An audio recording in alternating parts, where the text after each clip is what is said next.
Hey guys, and welcome back to this channel. In this video I'll be showing you guys how you can create this duplicated animated effect on CapCut PC. So I'm just going to use this as an example, and I'm just going to copy and paste it once first. Go to cutout and select auto cutout, and once you're done you're going to copy and paste it 2 times. You're going to lock this in place, and you are going to basically add a keyframe at the beginning and then like kind of in the middle or wherever you want it. You're just going to move this to the right, and then here I'm going to like place it back, so double click on position.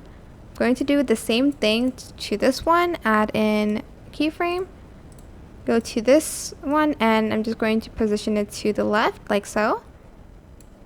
And then like here, for instance, I want to put the position back in place.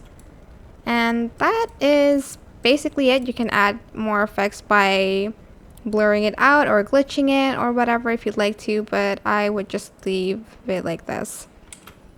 And that is it. I hope this tutorial was helpful for you guys. Don't forget to like, comment, share. Also subscribe to this channel if you haven't done that already. If you have any more questions, just leave it in the comment section down below and I will try my best to answer them all for you guys.